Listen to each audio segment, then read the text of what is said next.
শুরু করার প্রেক্ষাপটটা কি? দেখেন, আমাদের গত ২ দিন ধরে বাংলাদেশে একটা জিনিস আমরা দেখছি যে, বাংলাদেশে নাকি কিছু মানুষ বিশৃঙ্খলা তৈরি করতে চাচ্ছে। সেখানে আমার নামও এসছে। আমরা বিদেশে বসে কেউ দেশে বিশৃঙ্খলা তৈরি করতে চাচ্ছি। দেশটা সুন্দরভাবে চলা প্রয়োজন। তো যাদের কাছ থেকে শুনছি এই দেশটা সুন্দরভাবে চলা প্রয়োজন, ২০২৪ সালের ৫ই আগস্ট থেকে আজকে ২০২৫ সালের ডিসেম্বর, টোটাল তাদের দলের ৫৩ জন কর্মী নিহত হয়েছেন নিজেদের মাঝে কোপাকুপি, গোলাগুলি, মারামারিতে। আমরা যেহেতু আমাদের এটা অরাজনৈতিক একটা প্ল্যাটফর্ম, আমরা কোনো রাজনৈতিক দলের নামটা বললাম না। কারণ ইভেনচুয়ালি আমরা প্রত্যাশা করি যে এখানে আমাদের বিভিন্ন যেই দাবিগুলো আমাদের দলের বর্তমানে যিনি প্রধানের দায়িত্ব পালন করছেন তিনি বলেছেন কি উদ্দেশ্য নিয়ে আমরা করেছি, মুখপাত্র বলেছেন। তো আমরা এই জায়গাগুলোতে তাদের ব্যাপারে যখন উম আ কিছু দাবি দেওয়া দিব, এই দাবি দেওয়ার ভেতরে কিন্তু তারাও অনেক রাজনৈতিক দলও এখানে আসবে। যে কারণে আমরা কোন দলের বিরুদ্ধে সরাসরি কথা বলতে চাই না। বাট আ ধরেন তাদের তর্ক অনুযায়ী ধরে নেই যে দেশে খুব ঠান্ডাভাবে সুন্দরভাবে দেশ চলছে। এই দেশে কোন ঝামেলা-টামেলা করা যাবে না। আ সবকিছু তাহলে আ ২০২৪ সালের জুলাই মাসের মাঝামাঝি এই দেশে যখন বিশৃঙ্খলা শুরু করল জুলাই যোদ্ধা তো বলা যাবে না, জুলাই সন্ত্রাসীরা।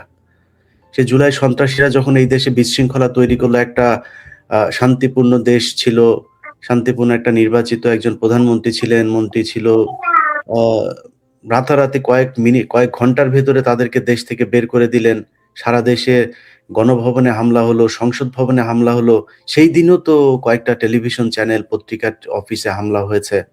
তাহলে সেটাও তো সন্ত্রাসী কার্যক্রম এবং সেইটার মধ্য দিয়ে অনেক মানুষ ছিঁড়া খাতায় শুয়ে যারা কম্বলের স্বপ্ন দেখতেন, তাদের অনেকে নতুন পাঞ্জাবি, দামি শার্ট প্যান্ট পরা শুরু করেছেন। এগুলো আমরা এখন দেখছি। সেই মানুষের কাছেই শুনছি যে, আমরা আজকে মব তৈরি করছি। এই দেশটা শান্তিপূর্ণভাবে নাকি চলছে, আমরা সেখানে অশান্তি তৈরি করছি। তো আমরা যখনই আপনারা আলোচনা করছিলেন আমি এ আমাদের যদিও এখানে বলা হয়েছে ৩ মিনিট করে সময়।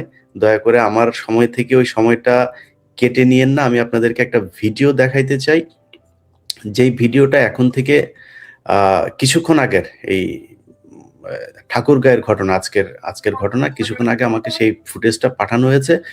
সেখানে জুলাই যোদ্ধা যারা ছিল, তাদের একটা প্রোগ্রাম ছিল আজকে। মূলত হাদির এই হত্যাকাণ্ডের বিচার-টিচার এইসব নিয়ে তারা কিছু লোকজন একসাথ হয়েছিল। তারা সেখানে বসে আলাপ করাকালীন একটা রাজনৈতিক দলের আ স উনারা নাম বলবে যেহেতু আমি নামটা বলি। বিএনপির রাজনৈতিক দলের একজন নেতার নেতৃত্বে আওয়ামী লীগের কিছু সন্ত্রাসী তারাই জুলাই যোদ্ধাদের উপরে হামলা করেছে। তো আজকে সন্ধ্যার ভিডিও এটা এই কিছুক্ষণ আগের। তো সেখানে তাদের কি করা হয়েছে? তো আমরা যদি শান্তিপূর্ণ দেশ আসলেই চাই, তাহলে তো শান্তিপূর্ণ চাইলে সবখানেই শান্তিপূর্ণ দেশ হইতে হবে। এখন যদি মনে করেন আমি এতক্ষণ বললাম যে ৫ই আগস্টের আগ পর্যন্ত যে এই জুলাই যোদ্ধা, জুলাই সন্ত্রাসীরা যে সন্ত্রাসী কার্যক্রম করে শেখ হাসিনাকে দেশ থেকে ছাড়াইলো, সেটা যদি মনে করেন যে না দেশে তখন খারাপ কিছু কাজ চলছিল সেই প্রেক্ষিতে সেটা করতে বাধ্য হয়েছিল মানুষ। যদি তাই হয়ে থাকে তাহলে ৫ তারিখের আগে এই বাংলাদেশে কি হতো যেটা এখন হচ্ছে না? আমার কি পার্বত্য চট্টগ্রামে কি পাঠানো হয়েছে? যেই শেখ হাসিনা যেই শান্তি চুক্তির নামে যেই দেশ বিক্রি করে দেয়ার যেই পরিকল্পনা ভারতের সাথে করেছিল, সেই সেখানে কি নতুন করে আমাদের সেই সেনা ক্যাম্পগুলো কি বসানো হয়েছে? আচ্ছা, ঘুষ কি বন্ধ হয়েছে? দুর্নীতি কি বন্ধ হয়েছে? টেন্ডারবাজি বন্ধ হয়েছে? বাস স্ট্যান্ড, টেম্পো স্ট্যান্ড সহ বিভিন্ন স্ট্যান্ডে যেসব দখলবাজি বিভিন্ন রাজনৈতিক দলের নেতারা, ছাত্রদের ভেতরেও অনেকে সেগুলোর সাথে জড়িয়ে গিয়েছে। সেগুলো কি বন্ধ হয়েছে? বন্ধ তো হয়নি। যদি বন্ধ না হয়, তাইলে এখন কেন এখন যারা আছে তাদের বিরুদ্ধে কেন মানুষ কথা বলতে পারবে না? আমার Facebook পেজ সরকার বাংলাদেশে বন্ধ করে রেখেছে। আমার ২য় Facebook পেজ একটা, সেই পেজটার তারা বিভিন্ন পোস্টগুলো তারা বাংলাদেশে রেস্ট্রিকশন দিয়ে দিচ্ছে। তো যারা দেখতে পাচ্ছে না তাদেরকে বলব VPN দিয়ে দেখবেন। যাই হোক, এখন আমরা আজকে যেটা করতে যাচ্ছি সেটা কেন করতে যাচ্ছি? আপনারা কে কেন করবেন? যারা দেখছেন তাদের যার কাছে প্রশ্ন করবেন, সে কেন করবেন? আমি আমার প্রশ্নের উত্তরগুলো দিয়ে দেই। সেটা হচ্ছে যে কিছু পয়েন্ট। পিলখানা হত্যাকাণ্ডে ভারত সরাসরি বাংলাদেশে ঢুকে আমার দেশের সেনাবাহিনী, বিজিবি, সেনাবাহিনীর স্ত্রী সন্তানদেরকে ধর্ষণ করে গিয়েছেন বা তারা সেই সুযোগ তৈরি করে দিয়েছেন। সেটার বিচার করার জন্য একটা স্বাধীন তদন্ত কমিশন গঠন করা হয়েছে। আজকে প্রায় 15 দিন হইতে গেল তারা সেই রিপোর্ট দিয়েছে।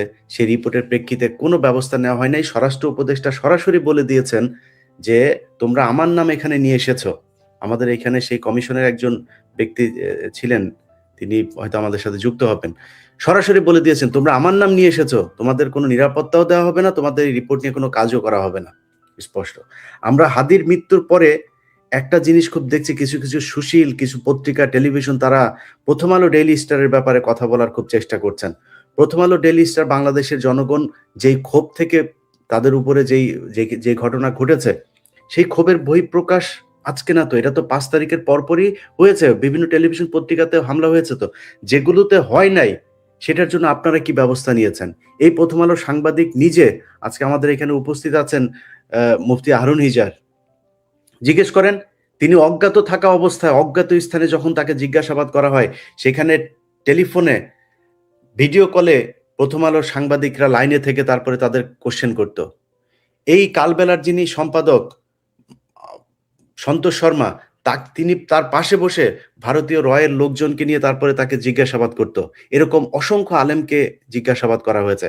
আজকে পর্যন্ত সেই আলেমদের ভেতরে অনেকে জেলখানায় আছেন। জেল থেকে বের হচ্ছেন, ২ দিন আগে একজন বের হয়েছেন, তাকে আবার অ্যান্টি টেররিজম ইউনিট তাদের করে নিচ্ছে। এখন অনেকের কাছে মনে হইতে পারে যে দেশ খুব সুন্দর চলছে, দেশে কোনো ধরনের কোনো কথাবার্তা বলা যাবে না। এই কথা ভাই আওয়ামী লীগও বলত। একই ওয়েতে বলত যে যারা এরা হচ্ছে দেশবিরোধী, আমরা আজকেও সেই দেশবিরোধী, তখনও দেশবিরোধীই ছিলাম। আমরা খালি দেশবিরোধী কথাবার্তা বলি, কারণ কি? লুটপাটকারী যারা তাদেরকে আপনি থামাইতে যখন যাবেন, তাদের বিরুদ্ধে যখন কথা বলবেন, তখন আপনি দেশবিরোধী। আমার যে আলেমরা সন্ত্রাস বিরোধী আইনে আটক হয়েছিল, তাদের অসংখ্য আলেম এখন পর্যন্ত জেলখানায়। তার জন্য কি ৫ আগস্ট কোনো পরিবর্তন এনেছে? পিলখানার হত্যাকাণ্ডের দায় চাপিয়ে দিয়ে যেই বিডিআর সদস্য বিয়ে করতে বাড়িতে গিয়েছেন ছুটিতে, তিনি এখন পর্যন্ত জেলখানায় আছেন ফাঁসির আসামি হয়ে। তার কি কোনো পরিবর্তন হয়েছে? যেই ব্যক্তি বাজারে বসে তার পণ্যের জন্য একজনের কাছে চাঁদা দিতেন, সে এখন ৩ জনের কাছে চাঁদা দেন। তার পরিবর্তন কি হয়েছে? কোথায় আমার স্বাধীনতা? বিদেশে যেতে, মালয়েশিয়া যেতে যেই ব্যক্তি ৳৫,০০,০০০, ৳৪,০০,০০০ দিতেন, তার কি আজকে ৳৩,০০,০০০ লাগে, ৳2,০০,০০০ লাগে? বিমানের ভাড়া মধ্যপ্রাচ্যে যাওয়ার জন্য কম্পেয়ার করলে অন্য এয়ারলাইন্সের চাইতে ২ গুণ ৩ গুণ জিম্মি করে মানুষের কাছ থেকে টাকা পয়সা নেওয়া হয়। তার জন্য কোনো পরিবর্তন আসে নাই। আজকে আমাদের শুরুতে যে কথাটা বলেছে, আবুধাবিতে এখন পর্যন্ত জুলাই যুদ্ধে যারা এই আন্দোলন করেছিল, তারা জানতো মধ্যপ্রাচ্যের দেশগুলোতে গণতন্ত্র নাই, সেখানে এই ধরনের কথাবার্তা বলা যায় না। লোকজন জড়ো হয়ে তারপরে এই ধরনের আন্দোলন করা যায় না। তাদের পরিণতি কি সেটা জেনেই তারা এই দেশের প্রতি ভালোবাসা থেকে, ইমোশন থেকে তারা সেই কাজটা করেছিল। এখন পর্যন্ত ডক্টর ইউনূসের একটা হ্যালোর ব্যাপার, ডক্টর ইউনূস তাদেরকে ছাড়িয়ে আনেন নাই। এই জবাব আপনি কার কাছে দেবেন?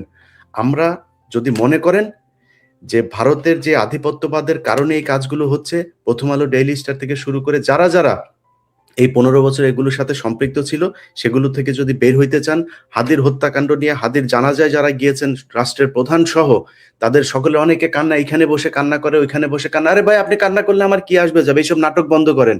আপনি আজকে ১০ দিন হইতে গেল, আপনি তার একজন হত্যাকারীকে আপনি ধরতে পারেন নাই। ওর মারে ধরেন, বাপেরে ধরেন, এরে ধরেন, ওরে ধরেন, হত্যাকারী কোথায়? সেটা সুনির্দিষ্টভাবে এই দেশের মানুষ জানতে চায়। এসব কান্দাকাটি আলাপ-টালাপ বন্ধ করেন। রাষ্ট্রের প্রধান যিনি এখন আমাদেরকে বুঝাইতে চাচ্ছেন যে তার হাতে কিছু করণীয় নাই, এই করে, ওই করে, এই সমস্যা করে, এগুলো আমরা মানতে চাই না। আমরা অ্যাকশন দেখতে চাই। এখন এগুলি যদি না হয়, তাহলে আপনি কি করবেন? আমরা তো বলে আসছি দীর্ঘদিন ধরে সোশ্যাল মিডিয়াতে এখানে যারা আছেন সবাই পরিচিত মুখ। আমরা বলছি কাজ হচ্ছে না। এদেশের মানুষের কাছে উদাত্ত আহ্বান জানাইলাম, ভাই, আপনাদের এই দেশ রক্ষা করতে হবে আপনাদেরকে। এই দেশের সাধারণ মানুষ, রিক্শাওয়ালা মানুষ এই দেশ স্বাধীন করেছে।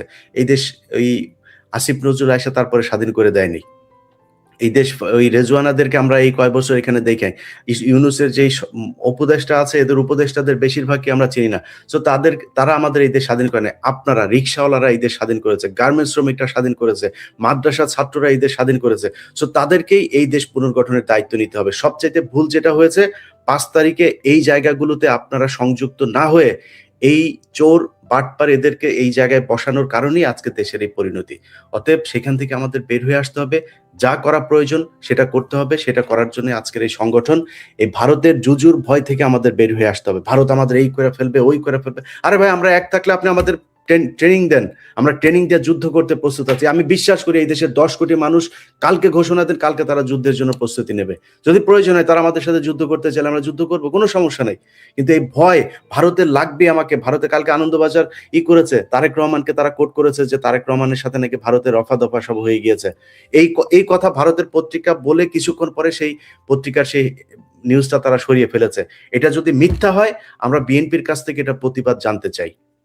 আর যদি সত্যি হয় তাহলে এটার আমরা ব্যাখ্যা চাই যে ভারতের সাথে যুক্ত হয়েই কি আবারও বিএনপি ক্ষমতায় আসবে কিনা।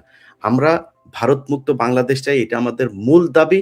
আমি আমি এই সংগঠনের সাথে যুক্ত হয়েছে এই কারণেই যে আমরা ভারতের থেকে বের হইতে চাই। সেটার থেকে বের হইতে যা প্রয়োজন, যেটা প্রয়োজন সেটা এখান থেকে করা হবে।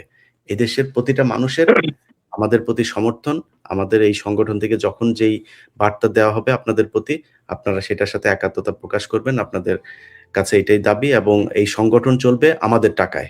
আমরা এখানে যেই মেম্বাররা থাকবে তারা ৳১, ৳২, ৳৫, ৳১০ আমরা চাঁদা দিয়ে আমরা সংগঠন, কারো কাছে মুখাপেক্ষী আমরা না। কারো কাছ থেকে আর্থিক অনুদান, সুযোগ সুবিধা, বিকাশ, নগদ আমাদের দরকার নাই।